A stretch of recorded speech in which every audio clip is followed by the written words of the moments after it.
Seigneur Dieu, aie pitié de nous. Délivre tes enfants bouleversés des méchants hommes et femmes. Pense nos plaies, guéris nos cœurs blessés. Sèche nos larmes, défends-nous, sois notre vengeance. Donne-nous justice, justice, justice.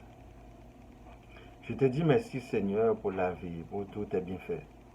Mon nom c'est Boniface Paradon, votre serviteur. Je vous salue fraternellement dans le précieux nom de Jésus-Christ, notre Seigneur et Sauveur qui règne éternellement. J'espère que la semaine a été très fructueusement pour chacun de vous. Et nous ne devons pas nous laisser décourager par les soucis de la vie aujourd'hui, car demain sera meilleur pour tous ceux qui espèrent en l'Éternel. Jésus nous a montré le chemin et il est lui-même le chemin de la vie. Tous ceux qui croient en lui ont la vie. Il est dans le Père et le Père est en lui. De ce fait, je vous dis merci et bienvenue sur le web, chers internautes, à l'écoute et à la visualisation de cette nouvelle édition. Le titre d'aujourd'hui, c'est « La promesse de l'Éternel est toujours pour un lendemain meilleur ».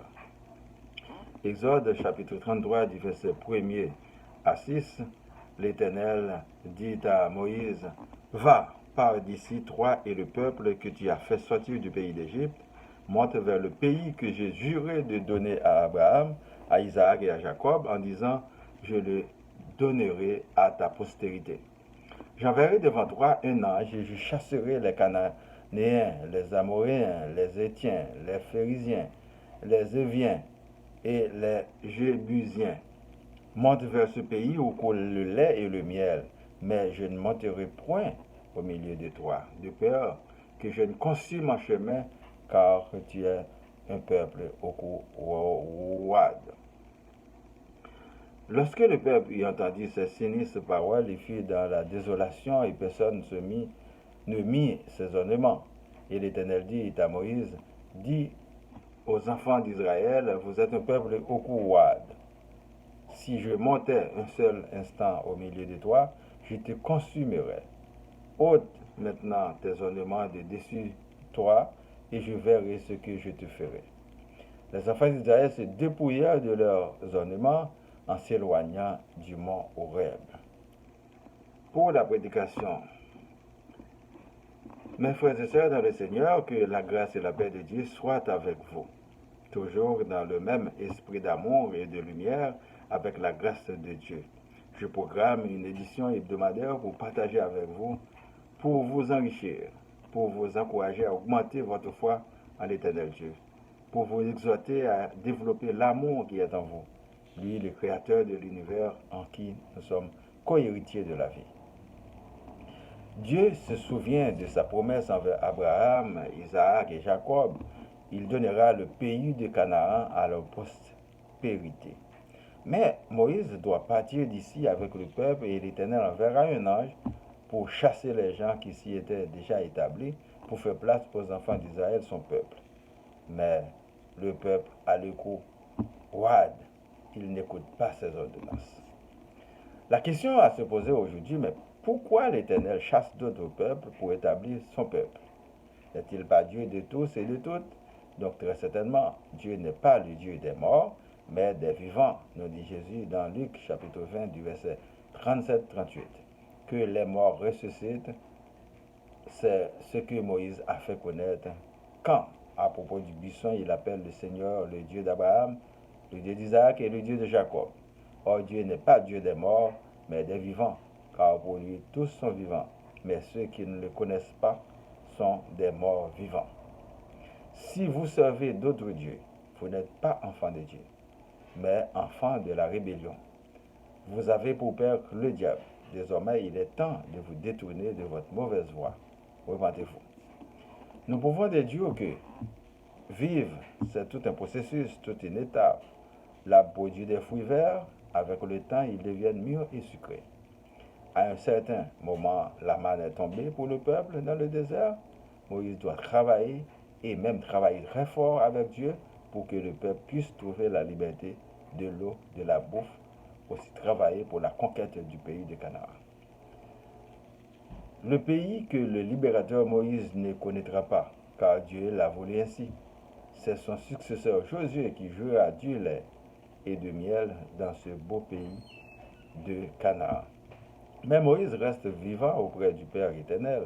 Il avait fait ce qu'il fallait de son vivant avec l'aide de Dieu.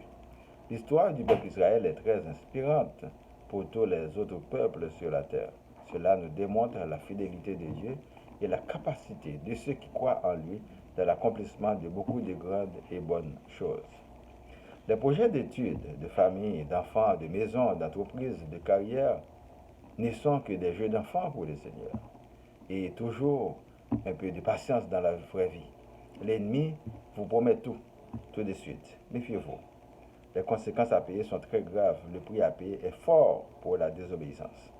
L'Éternel a déjà tout créé. Nous ne faisons que les transformer et à partir bien souvent des matières premières que nous trouvons dans la terre.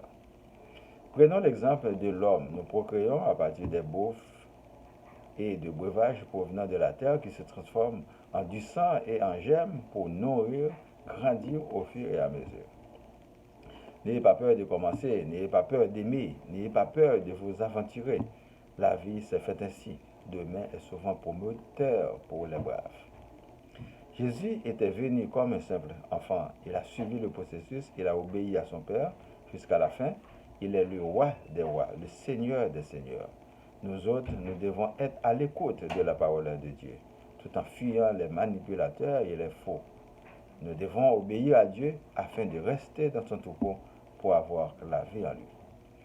En ce qui concerne Haïti, la prière des enfants de lumière ne restera pas sans réponse. Vous pouvez ne pas comprendre encore si vos ennemis se retrouvent chez vous, dans votre entourage, dans le cercle de vos soi-disant meilleurs amis, dans votre famille, dans votre assemblée, votre soi-disant leader. Si vous demandez avec la foi, Dieu peut vous révéler des affaires. Faites-lui confiance.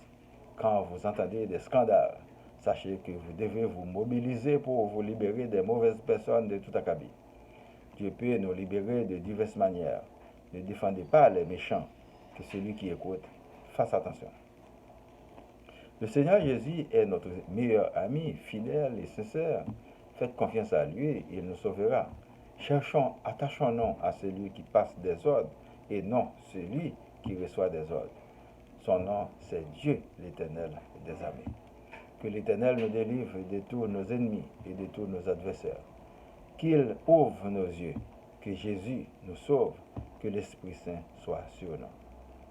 Prions pour moi, ma famille, les membres du groupe Spiritualité, les amis, les personnes endeuillées, les personnes malades, ceux qui sont en prison, les démunis, les chômeurs, les persécutés, les personnes vulnérables, les villes, Laval, Montréal, Québec, Canada et le monde entier. Que la paix soit sur le monde. Récitons notre Père qui es aux cieux, que ton nom soit sanctifié, que ton règne vienne, que ta volonté soit faite sur la terre comme au ciel. Donne-nous aujourd'hui notre pain de ce jour. Pardonne-nous nos offenses comme nous pardonnons aussi à ceux qui nous ont offensés. Et ne nous laisse pas entrer en tentation, mais délivre-nous du mal.